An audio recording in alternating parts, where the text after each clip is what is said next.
In Tibetan Buddhism, mantras are sacred syllables that evoke the energy of a Buddha.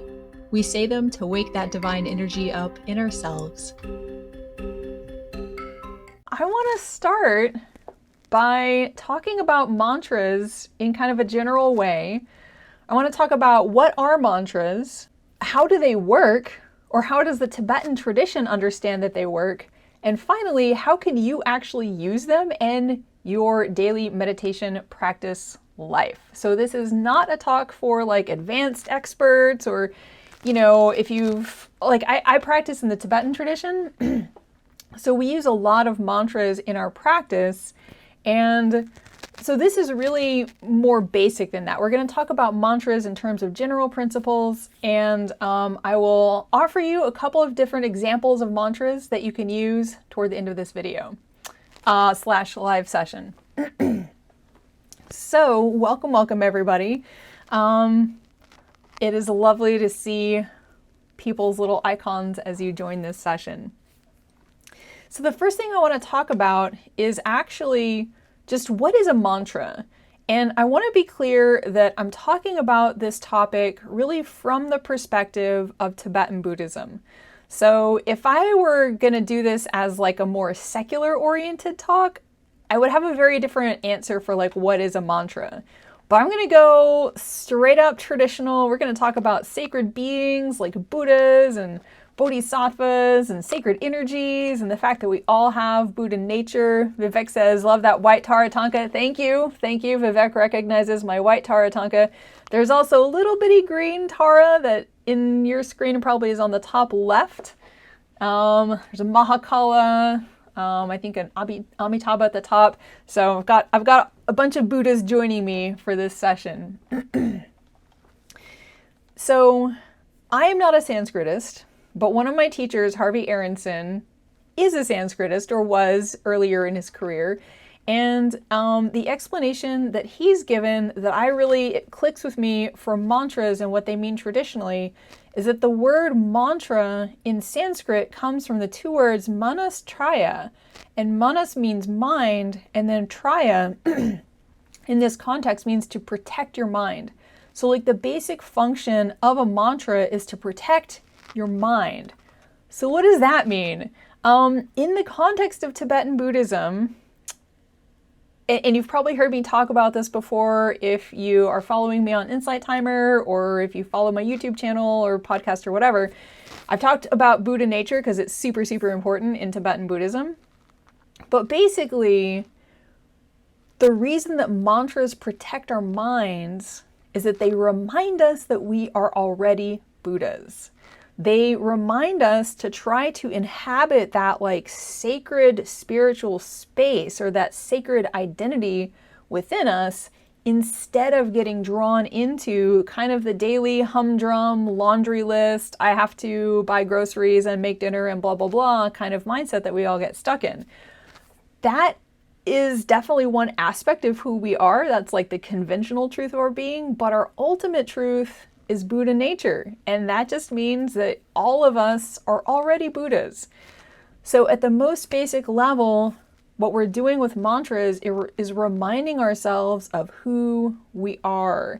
And that is why you notice I'm wearing some beads here. Other folks will have like a wrist mala that's easy to pull off and do a few mantras quickly. That's why it's super important to be able to use mantras just whenever you feel like it in daily life to remind yourself, oh yeah, I am a Buddha, aren't I?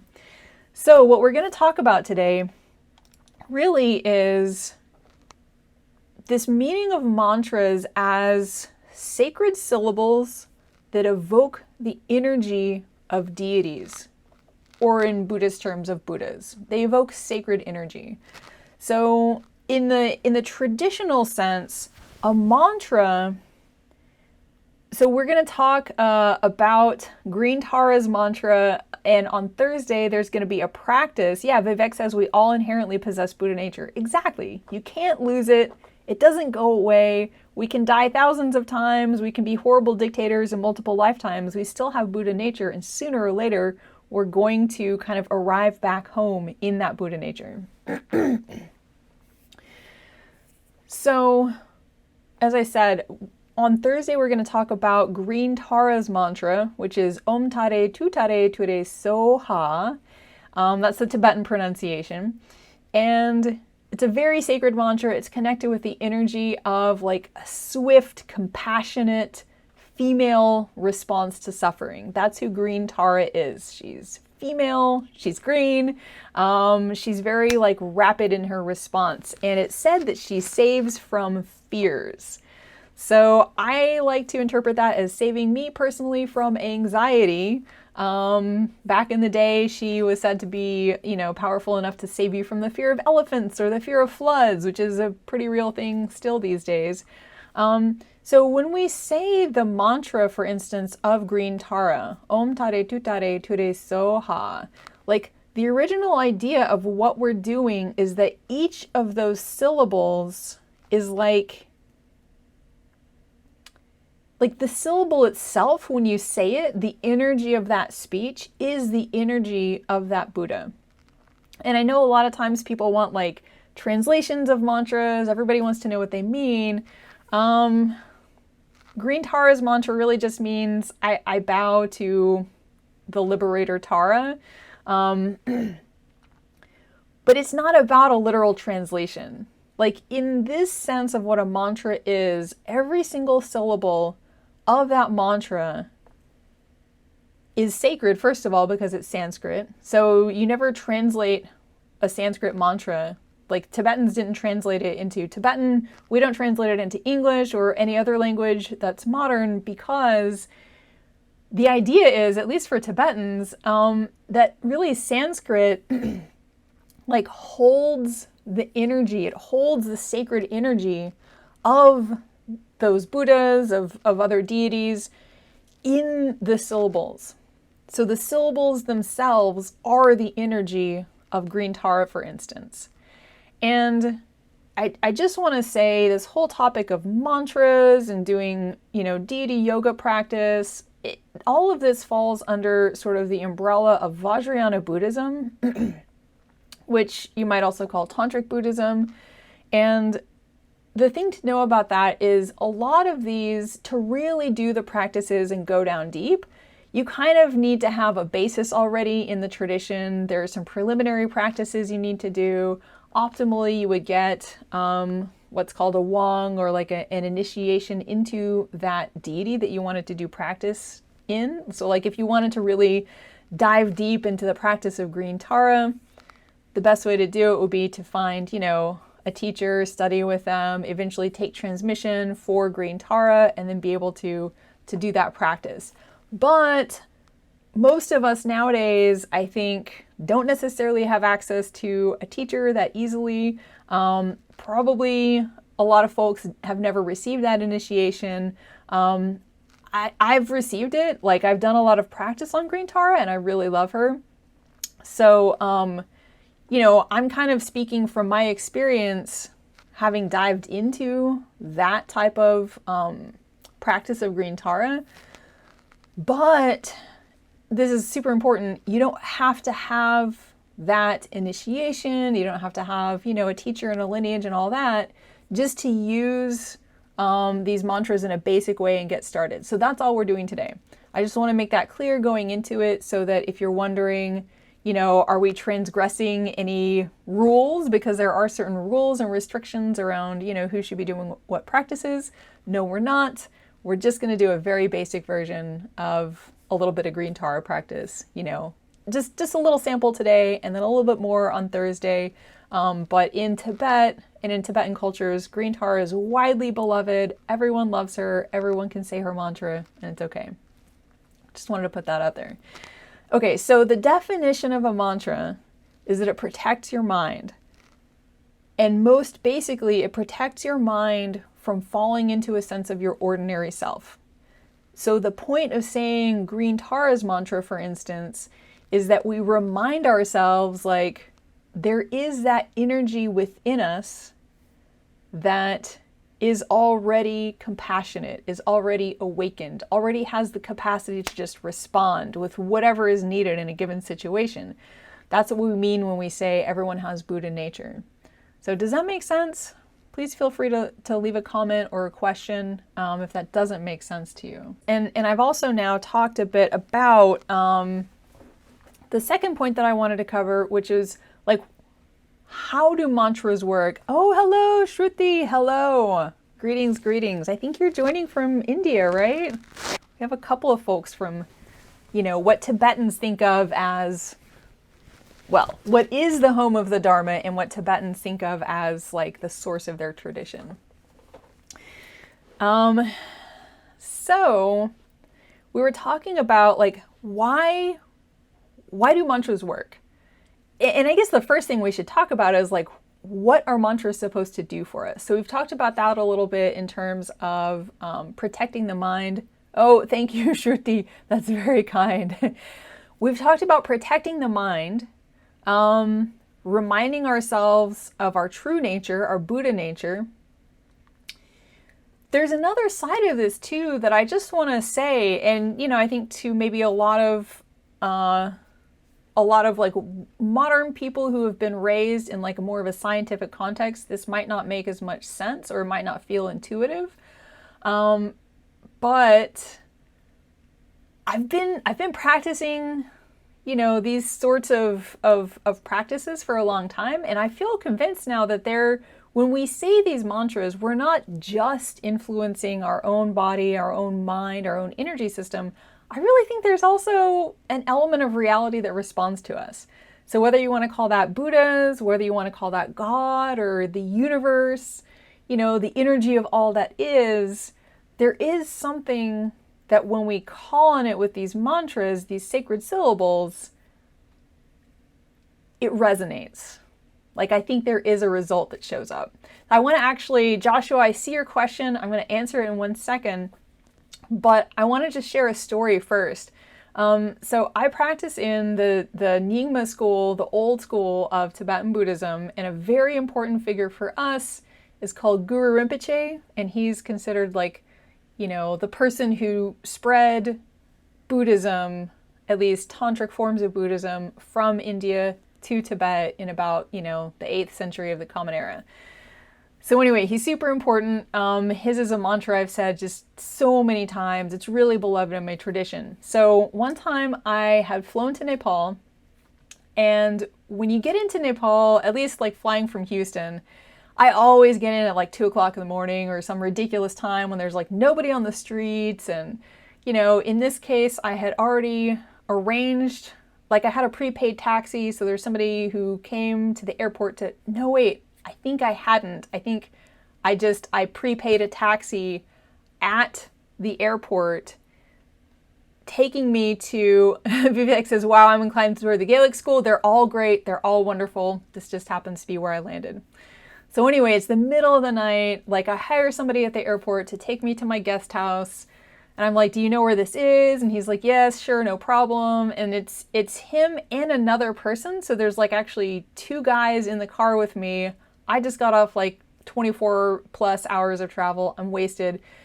And we're heading to the guest house and he can't find it. And I'm like, can he not find it? Are they gonna kidnap me? I was a little bit freaked out. It's the middle of the night, super tired. So I started saying Guru Rinpoche's mantra. I'm just like saying it in the back seat of the car. I'm making this little motion as if I were counting beads on my mala. And the guy stops for directions, and who does he stop and ask but like the brother-in-law of the person who owns the guest house where I'm staying. So the guy, I think, actually got in with us maybe and like showed us to where we were going. It was the best possible outcome. I'm not sure that there's any connection between me saying Guru Rinpoche's mantra and who we met when this taxi driver stopped for directions. But to me, like that's one thing that can happen when you use mantras. You kind of invoke something in the universe that can be helpful, it can be protective, it can be supportive. So turning back to the chat, first of all, thank you so much, Ursula. Ursula made a donation in support of this teaching. We're actually supposed to remind y'all to do that, and I often forget. So thank you, Ursula. If anybody else feels like making a donation, that is wonderful and supportive. But Joshua says, does each syllable fill one breath each? So I want to actually address that question when we get to the topic of how to use mantras. So yeah, I'll talk about it then. But I also just want to say, like, while we're on the topic of mantras and how they work, there's a lot of interest in mantras and chakras. And if we were doing like a full-on version of like green Tara practice, you know, we would be imagining her at our heart center, and she would be sending out like green beams in all directions. She would be, you know, blessing every living being in the universe, and it's very heart chakra oriented. There are other forms of practice where other chakras might be important, or you might visualize a syllable there, you might visualize a deity, or like multiple deities at different chakras. But I don't want to make a general statement connecting chakras and mantras. Like in the most general thing I want to say is that typically if you're saying these mantras and you're feeling like the blessings of the deity or the Buddha that you're, you know, saying the mantra of are going out in all directions, generally there's a sense that that happens from the heart. And, you know, if we're talking about Green Tara's mantra, which is all about compassion, it's a heart-opening exercise anyway. So if you want to associate, you know, these mantras that you would say with a chakra, I would recommend the heart center.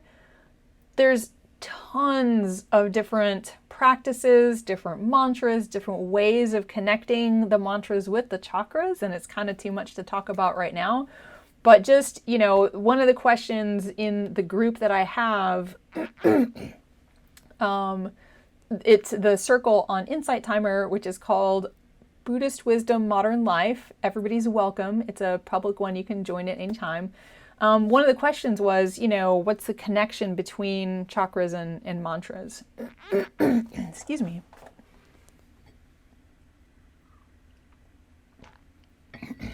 And the answer is there's a lot of connections. When we start doing mantra work, it's very much about the energy system of the body. Vajrayana Buddhism or Tantric Buddhism is very much about the body's energy system and transforming that so that our natural wisdom and compassion can like arise instead of our sort of more conventional crappiness sometimes as humans or as beings. Yeah, but it's hard to say, you know, it's hard to make a general statement about mantras and chakras. So Vivek says, hi Terry. Vivek says, I'm at a perfect place today. Would love to hear different perspective and commentary. Tumo, dakinis, and other topics too. Blessings again. Thank you, Vivek. I'm gonna put that in the back burners for future topics. All of those are super important. I would love to talk about dakinis, so maybe sooner rather than later. And dakinis, for those who don't know, are like sacred female wisdom beings in the Tibetan tradition. And they really embody like a very powerful, spontaneous awakening energy. But that's for another day. Technically, you know, often folks who are considered dakinis will be also considered emanations of Green Tara. So like they're not really separate. But I don't want to dive too much into these other aspects of, you know, Green Tara tantric practice. Hi Terry, thank you. Welcome to this live session. Excuse me. So the last thing I want to talk about, and hopefully we can spend the rest of our time, except for Q&A, so feel free to drop some questions or comments in the chat. We can come back to them. But the main thing I want to talk about now is how do you actually use mantras in meditation practice? And I want to give you 3 different answers. So the first thing is, you know, a lot of people take this word mantra and they use it kind of loosely. So people will say like, I am whatever, like they'll take an affirmation and say that as their mantra. I actually have done this too, so this is the first thing that I want to talk about. For me, reading Brené Brown's amazing book, The Gifts of Imperfection, I came up with kind of this mantra for myself. She talks a lot in the chapter on scarcity and fear of the dark, which is also, I think, the chapter on joy. I think that's really interesting, that connection between overcoming scarcity and finding joy. But anyway, she talks a lot about the way that we just feel like we're not enough. Like we wake up in the morning and we feel like, oh, I woke up too late or I didn't get enough sleep. Like we just start out from a place of feeling deficient. So a mantra, I mean, I call this like a pretend mantra because, I mean, I made it up. It's not Sanskrit. It's not related to a Buddha or a deity, but I find it helpful in the sense of protecting my mind, manastraya. So this mantra is already enough. You're welcome to use this if you want. Like you see versions of this everywhere. It's not really unique to me. So if I'm feeling stressed out, if I'm feeling like I don't have enough time or, oh my God, there's so much stuff to do, I like to work where I take little short 5-minute breaks at times during the day. And I can just stop and think, already enough, already enough. My worth is not determined by my productivity or my output or my achievements or like any of that stuff.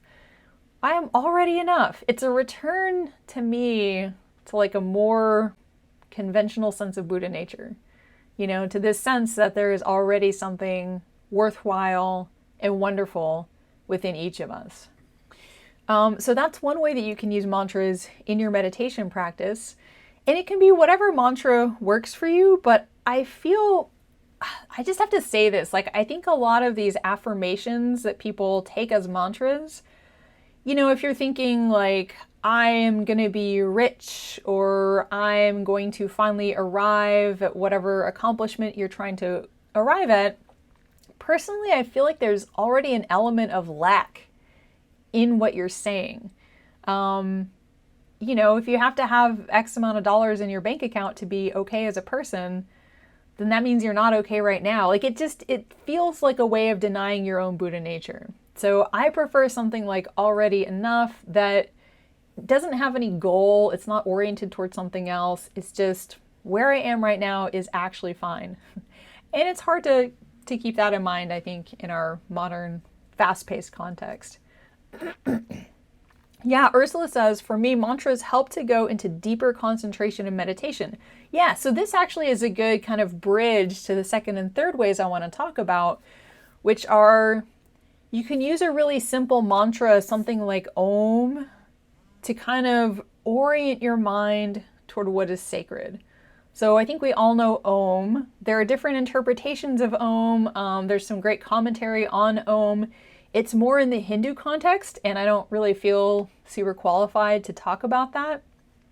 But I'll just say, you know, there's this sense of Om, it's like there's different components to it. Part of this has to do with the way that a syllable is constructed in Sanskrit, and it's the same in Tibetan, where there's like a root letter, and then there's a vowel marker, and then there's like a little circle with a little dot on top, which is it slightly modifies the sound of the syllable, but it also is typically only used with sacred syllables. So Om has to do with like the beginning, the middle, the end of that sound, and then the space after the sound ceases. So in a way, you can use just the syllable Om, reflecting on, I mean, the way it's explained is Aum. Not that you would say it that way, but like the root syllable or the root letter is A, the vowel marker is O, and then the little designation, anyway, it's a little bit technical, but the little semicircle and the dot above the syllable mean that it's Om instead of O. And all of those together make up the syllable, and then after the syllable is finished, there's the silence. So you can just think of it in terms of, you know, our daily process of beginning, middle, ending, and the space in between. And I think we tend to forget about the space in between. So if you're sounding the syllable Om and you want to think of that, of beginnings, middles, endings, and space. It can be a really helpful way to bring your mind back to just that sacred orientation. But the thing I want to end with, and I think this kind of goes to Ursula's point, is that you can use a mantra like, I'm just going to use Green Tara's mantra here, but I'll put 2 in the chat. So, and that's a very, very popular mantra in Tibet, and also I think everywhere. So if we're saying, for instance, the mantra of Green Tara, which is Om Tare Tuttare Ture SOHA, you can use that in the moment the way that I did when like something scary is happening, or when you're feeling anxiety, or when you just want to like call on your own natural ability to like feel compassion. You can use that in the moment. But if you're doing more of a sustained session with a mantra like this, which is what we'll do on Thursday, the mantra itself begins to become the object of meditation. So you're saying it. In the beginning, you might be unfamiliar with it. You might be kind of having to read it off the screen, Om Tare Tuttare Ture SOHA. But once you're really used to it, you can kind of bring your attention into your body and have that sense. Sorry, my phone keeps buzzing. Forgot to turn it off. You can have that sense of the energy of Green Tara at your heart center. And it's helpful to have a sense of like the flavor of that energy, you know, that she's swift, she's compassionate, she's responsive. She's like a mother. As soon as the mother hears the call of her child, she just immediately, you know, goes to take care of that child. So when we call on her, there's that same sense of immediacy. So you get some flavor of that. And it's nice also to have maybe an image if you're more of a visual person and you want to see this like representation of, you know, her different traits in a visual form. So you would have maybe an image of a Buddha in front of you. That's why a tanka, that's what these scroll paintings are called. That's why they're kind of helpful to have if you want to look at that deity and be reminded of their characteristics. Traditionally, you might visualize that deity, but the way we'll do it, like the very simple way, is just, you know, having a sense of the qualities of that Buddha or that deity, having a sense that the energy of the mantra itself fills you up, it turns you into that deity, and it turns everyone else around you into that deity. All living beings become Green Tara. You imagine rays going out from your heart as Green Tara, touching all the beings around you. Everybody turns to Green Tara. And by the end of your practice session, you're kind of just sitting in this like web of Green Tara energy, feeling your connections with everyone else, feeling the possibility for awakening, the possibility for kind of melting into our own Buddha nature. So that's the way that's closest to a traditional use of mantras, where you can incorporate mantras into your practice. And I encourage you, if you feel like it, just to experiment, to play with these different ways of using mantras. I actually have on my YouTube channel, if you go to YouTube and just search my name, you should find my channel. And I have a couple of videos, one about mantras and one about beads and how to use them with mantra practice. So if you're curious about this topic, you can find more information there. If you have questions now, please drop them in chat. If you have questions and you'd rather have more of a conversation, because we're about to close this session, you can go to my my circle here on Insight Timer, which is called Buddhist Wisdom, Modern Life. There's also a podcast by that same name where I have some, basic teachings. I'll be putting the recording of this session on that podcast, so it should be showing up sometime over the next couple of days in the feed. So if you missed the beginning, you want to re-listen, you can do that. As long as this video turns out okay, I'm going to be posting it to YouTube.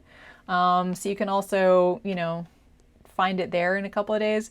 Renuka asked, where can we find your podcast? You can find it basically anywhere. Spotify, Apple Podcasts, I don't know. Yeah, anywhere that you listen to podcasts, it should be available, unless it's just like a really, really niche like app or something. Oh, Renuka says, first time listening to you. Thank you. Welcome, welcome, welcome. It is lovely to see new faces and also to see people returning. I really love that aspect of Insight Timer. Vivek says, I cannot sleep without listening to Om Mani Padme Hum the whole night in a loop. Is it okay for me? Yeah, absolutely. Absolutely. There's a sense in which the more you can kind of soak your mind in these mantras, like in the sacred energy of the mantras, the more it's just waking up those qualities within you. Yeah, there's a lot of YouTube videos that have people singing these mantras. Oh yeah. Ginny asked, Claire, could you share your last name so I can find you on YouTube? Yes, I will type it into the chat. But yeah, basically, if you look for any of these mantras on YouTube, you'll find a lot of different folks who have recorded them. And you can get, through streaming services, you can get like long tracks of people singing these mantras. And like Vivek says, you just put them on a loop and then you have a mantra going, in your head all day long or all night. It's wonderful. So I just entered my name in chat. So if you want to search for me on YouTube, you can find me. There's a couple of videos on this topic there. This should be there before too long. I would love for you, if you're interested in this stuff, to join my circle and give me ideas for future sessions. Like Vivek gave the idea, several different ideas, but the one I'm probably most likely to pick up is the idea about dakinis, sacred female wisdom beings. Renuka says, this is such a good question. Renuka asks, what are some of the benefits you notice chanting the green Tara mantra? Oh, nice. Ursula says there's a 45-minute mantra on Insight Timer, Om Mani Padme Hum, which I listen to when I'm in difficult times. Yeah, so nice to have those kind of, chants just available for us to give support. Renuka says, what's your circle? It's called Buddhist Wisdom Modern Life. I just entered it in chat. Yeah, so some of the benefits I've noticed of doing Green Tara's mantra in particular is it's very energizing. Like the energy that I think of when I think of Green Tara is like, it's awake, it's aware, it's compassionate, it's responsive without being like anxious. And I think personally, I tend more toward like anxiety. So when I feel that, just to be able to kind of shift over into Green Tara mode, it feels more spacious.